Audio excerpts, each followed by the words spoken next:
Hey there, welcome back to my channel, it's James here, I hope you're doing okay. So kind of in the continuation of the videos I've been doing over the last couple of weeks, I am ranking some of my Hoya. So I've done my Anthurium, the top 9 Anthurium in my collection, I've done my Philodendron, and now we're moving on to Hoya. In particular, my Splashy and my Variegated Hoya. I have a lot of Hoya at the moment. I'm trying to kind of build my collection and decide which plants I want to keep, which I want to trade, which I want to propagate, all that kind of thing. So I decided to split it up. I'm doing my sort of variegated splashy Hoyas here, and then I'm going to do one more focused on blooms, hopefully as I start getting more blooms. There are some coming. At the moment, I've only really got my Pretorii, which has bloomed a lot this past sort of 12 months or so since I got it, and my Bella, my Hoya Bella alba marginata, the one with variegation around the edge of the leaves, that has been blooming non-stop for about a month, just one after another, super, super nice.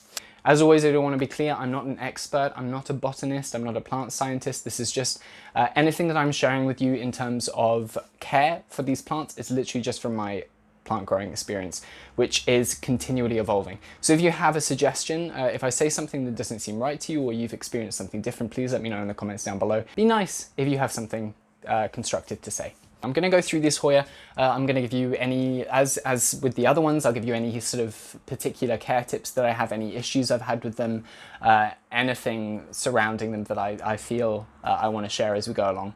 So we're going to start with one of the Hoya that I've had for the longest in my collection. This is my Hoya Michel. So I've recently cut this because it was growing a long vine out away from the main center of the plant that was kind of winding around and producing not very much growth. It produced one leaf, so I snipped it off and I'm propagating that separately. And I wanted to encourage a little bit more growth out of this center part of the plant because the other growth was a little bit less splashy. So I've spoken about this quite a lot. It has appeared quite a lot because I've had it for a long time. It arrived to me with this single leaf and it has put out some really, really beautiful, ultra splashy Michel leaves, which is a little bit unusual. I haven't really seen too many like this, particularly these initial leaves. They are much more silver than they are green. Even this upper growth is highly, highly splashed. The leaves are pretty large, very, very textured. I really love the veining pattern here. It's kind of like 6 little segments inside the leaf, and they are so, so tough. There's also a little bit, I don't know if you can see on the camera, but there's a little bit of sun stress happening. The leaves are kind of turning like a soft pink color in the splash, which is really, really nice.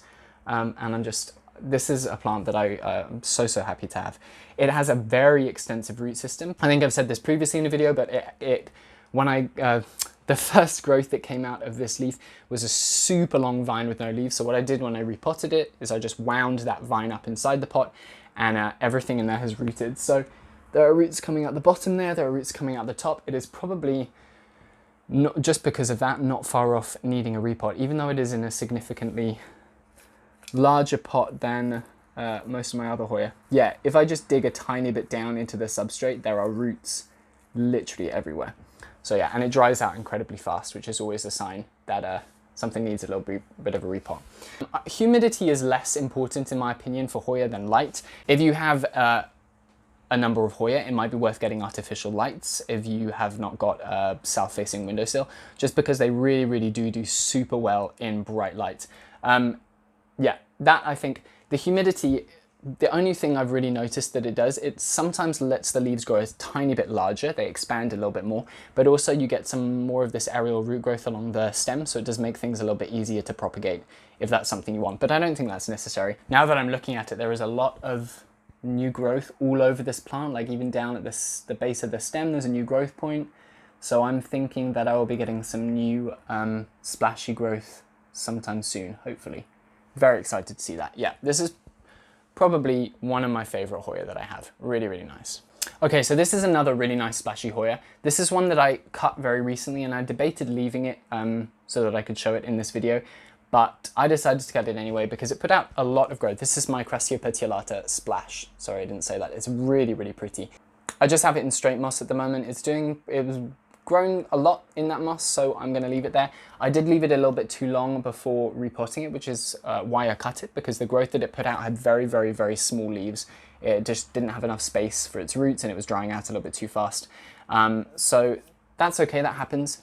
These base leaves are super, super pretty. The splash is really, really distinctive, kind of a lime green. The leaves are beautiful, dark and veined, and apparently they get a really, really nice sun stress if you put them in bright light. So I might experiment with that a little bit. This is the Crassia petiolata splash. Okay, from here on out, everything is in pon. I've been mainly growing my Hoya in sphagnum and pon once they get to the point that I want to pop them on. For a while I was having issues with sphagnum. I think mainly that was just light issues, in that the sphagnum was holding a little bit too much moisture and the plants weren't using up enough of that water. But now that I have them in bright light and slightly higher temperatures, they are completely fine. I feel like I could pop them in like peat and they'd be fine. Probably not. I'm not going to experiment with that. And this Michelle is just in a really, really chunky, I forgot to say, in a really, really chunky sort of normal aroid mix, what I use for a lot of my aroids, a lot of bark, a lot of leca, some perlite, some just a mixture of different things, some sphagnum. And it's doing super well in there. So I feel like I might do a video at some point on like different potting media specifically for Hoya, but I think that anything that is well draining, so pon, perlite, sphagnum is good as well. There's a lot of airflow, a normal like really chunky arid mix, that is a good idea for your Hoya. You just want to bear in mind that they are epiphytic plants, so the more airflow the better, and the more kind of drenching and drying cycles you can give them, the better as well. I found the ones that I've put on my moss walls do incredibly well because they are getting very, very wet when I soak them, but it also dries out super, super quick. And that's something that I think the Hoya really appreciate. Again, if you go back to where they would naturally grow, that is what they would get. They get a downpour of rain because they're growing up in the branches of trees, trailing across, kind of rooted into parts of the trees. They will get very, very wet, take up water, and then they would dry out very, very quickly. So we kind of want to I kind of want to replicate that with my plants, make sure they're not sitting in wet substrate for any extended period of time. Saying that, here we are with pon. So what I've been doing with these self-watering pots, these smaller ones I actually prefer. They're less like in your face. There are 4 of them here. So there's two of these little cubey ones, and then two of the little deltini, which are kind of curved. I'll show you in a second. So I find that they get too wet if I fill up the reservoir and leave them in that. So what I've been doing is I've been watering them until the reservoir like starts to shift a tiny bit, which means there's a tiny bit of water hitting the bottom, and then I leave them like that and I let them dry out all the way. I'll show you with one of the other Hoya in a second that they get super, super crispy before I water them again. And they seem to like that. I'm sure I could grow them in these conditions, like consistently wet, but I would rather avoid that. So I've been holding this up for a while. I'm going to tell you what it is. This is just such a beautiful Hoya, and it's one that I had for a long time and didn't do anything. This is a Hoya Rinzi Eyeborneo, and it's got everything that I want in a Hoya, to be honest. It's very, very smooth. It's got really nice veining. I'll show you again in a second. It's got very nice splash, and also it's got these really intense like purple backings to the leaves. I don't know if you can see. It's a lot more visible in newer leaves, but it does hang around in the older foliage as well. Yeah, it's a very, very pretty Hoya. When they come through, I've spoken about this in a video before, but the leaves are almost iridescent when they're coming through. Super special, and quite fast growing as well now that I have it in pon. Let's take it out and have a look. So I've been having some issues recently with root mealies, so I've been taking stuff out, only in pon, surprisingly, but this one's looking fine. So I found it in 3 of my self-watering pots and a couple of other pon plants, so I'm just being a little bit aware. But the roots in here are looking great. You can see one coming out of the bottom there. So it is loving this. And like I said, there's just like a tiny, tiny bit of water at the bottom. I won't show you because I'll spill it. Hoya Rinzi Eyeborneo. Very, very nice plant. I actually quite like the combination of this, this plant with this planter. It's quite nice. And I've just been using these little stakes for the vining. I haven't got any trellises yet. I don't know if I really have space for a bunch of trellises. So I'm just going to be like feeding them around until I cut them, unless there's something I want to grow really big. Next pon plant, again in one of the Lechuza planters, is a Hoya Canosa Wilbur Graves. So this is one of the highly splashed Canosa. I got one of these. I got something that I thought was a Wilbur Graves. I think I've spoken about this as well. I think it's probably just a splashed Canosa. So do be aware, particularly if people are charging a lot of money for these. I bought this for 30 pounds, something like that. It was worth it. But if you are buying one for £100+, be a little bit, or euros or dollars or whatever, be a little bit more careful, be a little bit more aware, and maybe ask for someone's opinion before you spend a significant amount of money on them. Although I don't think they're very necessary. I have a pubicalyx, a splashed pubicalyx, which is super splashy, and it kind of ticks the same box for me, to be honest. But it's really nice. I especially like the two little leaves down at the bottom there. This one has been in this planter actually in pon since it had 2 leaves, so it's done a significant amount of growing. The roots are doing very nicely in there. No mealies that I can see. Yeah, there's nothing super special about this plant. I've got a bunch of different Canosa variants. It's literally just about the foliage and the aesthetic for this one. It looks super, super pretty. Yeah, really nice. Hoya Canosa Wilbur Graves.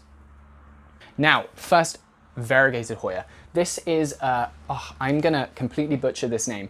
So when I bought this, I thought it was pronounced Hoya Bella Louis Bois, but I spoke to Rose from Yoga and Plants with Rose and she told me the pronunciation. I literally checked before this video and now I can't remember it.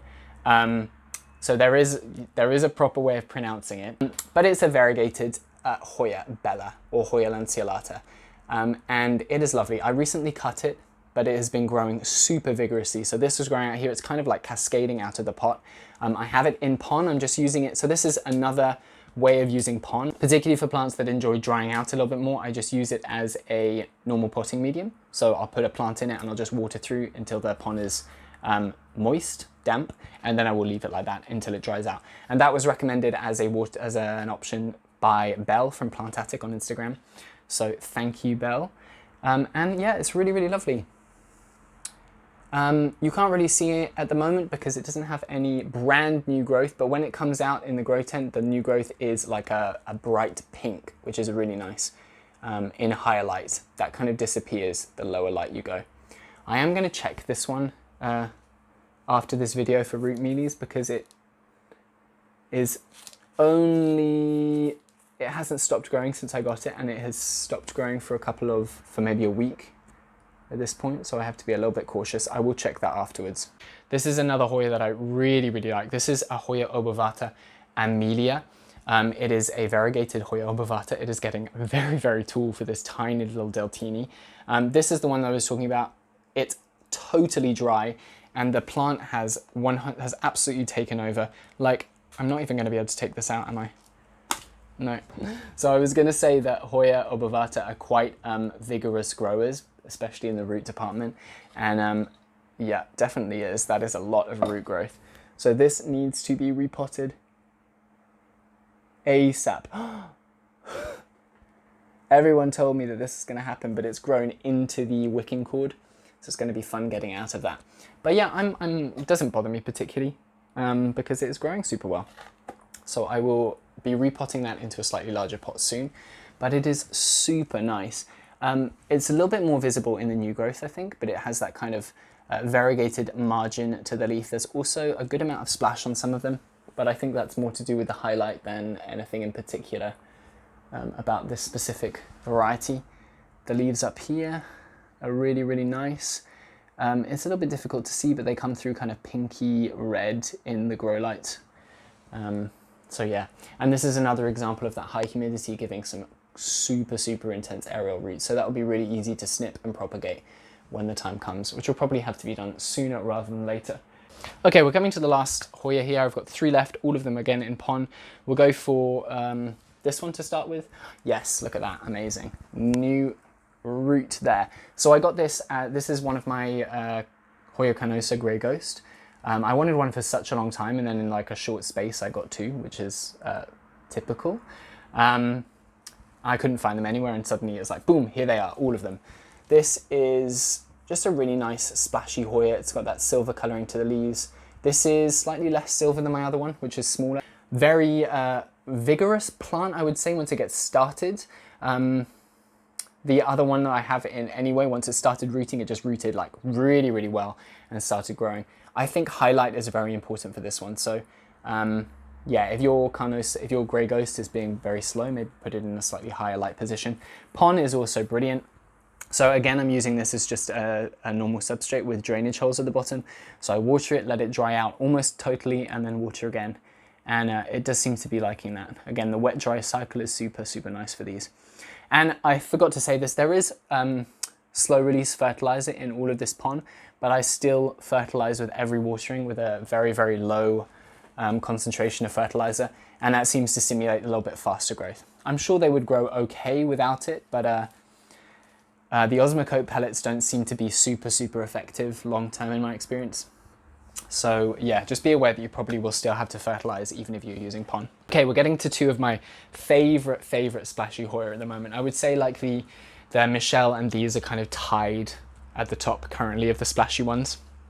So this one is a relatively new one. I've heard all sorts of bad things about it, in that it's extremely slow and extremely frustrating. So far, no issues. A really easy way to check for root rot in Hoya is just how turgid the leaves are. Like if you're on top of watering, if you're on top of other care like that, the leaves should be pretty solid. Like if you squeeze them like that, they shouldn't really give for you. And that tells me that the roots are good. I've had this for a good few weeks, so if there were any root issues going to happen, they would already have. And there is actually some signs of new growth in the middle. Sorry, I keep just talking without telling you what I'm actually showing you.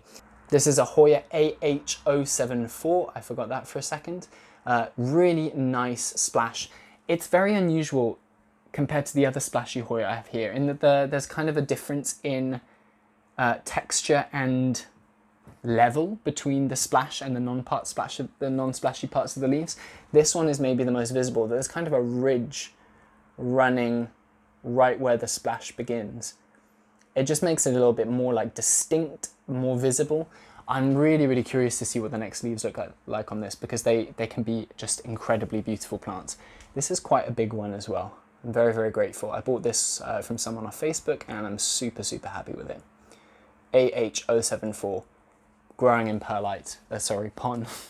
And I will keep it in there as long as it wants to be in there, and transition it on if that is needed. This is currently, I think, probably my favorite Hoya, all included, so including the non-splashy ones, the non-variegated ones. This one is just so fast, so easy. I barely have to think about it for it to grow. I've cut it so many times. I think I've cut it like 3 times all the way back. So I've taken probably 10 or more cuttings of it, and it just does not skip a beat. So this is Hoya nicholsoni, New Guinea Ghost. It's a little bit hard. This is the disadvantage of pond. You can't really tip the pots without stuff pouring out. So I'm going to have to show you a little bit more like this. But yeah, it is like, it's just such a lovely plant. So obviously it's a Hoya nicholsoni. It has heavy splash, as you can see. So the leaves are almost entirely splashed with some very small green specks in there. It's extremely vigorous. So every time I've cut this, I've cut it almost all the way back to the base, and within a couple of days, new growth points come out. It's really lovely as well. It's, again, not super visible because I think this makes sense. I just turned down my grow light in the big tent, so I'm getting a little bit less sun stress than usual. But normally in the new leaves, there's a little bit of a pink coloration as well, which is really nice. And yeah, it's just, again, super fast, super easy, super special. It looks even better in natural lighting. So that is the last in this little ranking of my Hoya. Yeah, like I said, this is just like the splashed variegated version. There are a lot of other Hoya that I really like that I couldn't include in this. There are a lot of other variegated and splashy Hoya that I didn't include in this. I'm just super excited about Hoya at the moment. I don't know exactly what it is. People say that they all look the same. If you're an Aroid person, shame on you, because everyone says that about Anthurium too, and yet we love them just as much. But yeah, that is it for today. Thank you so much for watching. If you want to see updates on all of these plants, check out my Instagram at slugplants. I post that pretty regularly. If you want to see more videos like this, subscribe to the channel, hit the bell icon, leave me a comment down below, let me know what your favorite splashy variegated Hoya are, and or just Hoya in general. I'm happy to hear. And thank you so much for watching. I'll see you very soon. Goodbye.